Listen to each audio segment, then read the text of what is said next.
File size are quality issues. So మెయిన్గా face చేసే problems ఏంటంటే మనం ఫోటో ఏదైతే అప్లోడ్ చేస్తున్నామో ఆ ఫోటో అనేది సరిగ్గా అప్లోడ్ చేయకపోతే, సో మనం వాళ్ళు ఇచ్చిన కేబీ కన్నా ఎక్కువ కేబీలో కనుక మనం అప్లోడ్ చేసినట్టయితే ఆ ఫోటో అనేది వాళ్ళు తీసుకోదండి. సో ఇలాంటి జాగ్రత్తలు అయితే ఉంటాయి, మీరు చాలా చూసి అప్లోడ్ చేయండి. కేబీ కన్నా ఎక్కువ ఉంటే సో అది మరి 130 కేబీలో అయితే రీసైజ్ అనేది చేసుకోవచ్చండి.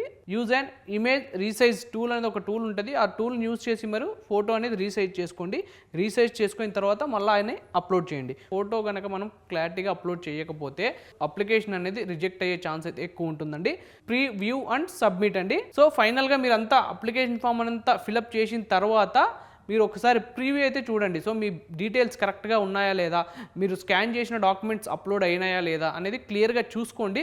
చూసుకున్న తర్వాత అప్పుడు మీరు ఫైనల్గా సబ్మిట్ బటన్ని క్లిక్ చేయండి. సో సబ్మిట్ బటన్ కనుక మీరు క్లిక్ చేసినట్టయితే మీ అప్లికేషన్ ఫామ్ అనేది సబ్మిషన్ అయితే అయిపోతుందండి. సో అప్లికేషన్ ఫామ్ సబ్మిట్ అయిపోయిన తర్వాత don't forget to print. So print తీసుకోవడం మర్చిపోకండి, ఎందుకంటే మీకు ఆ ప్రింట్ అనేది చాలా ఇంపార్టెంట్ అండి. సో కౌన్సిలింగ్ కోసం అప్లికేషన్ కాపీ భద్రపరచుకోండి, మీకు కౌన్సిలింగ్లో కూడా అది యూజ్ అవుతుంది కాబట్టి. సో ఇంకా అప్లికేషన్ ఫామ్లో ఇంకేమైనా డౌట్స్ ఉంటే మీరు కింద కామెంట్ సెక్షన్లో అయితే కామెంట్ చేయండి. సో అలానే అప్లికేషన్ ఫామ్ ఫిల్ చేసేటప్పుడు ఏదైనా డిఫికల్ట్గా ఫీల్ అయితే కింద స్క్రోల్ అవుతున్న నెంబర్స్కి అయితే మీరు కాల్ చేయండి. మా మెంటర్స్ ఉంటారు, కంప్లీట్ గైడెన్స్ అనేది వాళ్ళు మీకు ఇస్తారండి. ఇదండి ఫైనల్గా.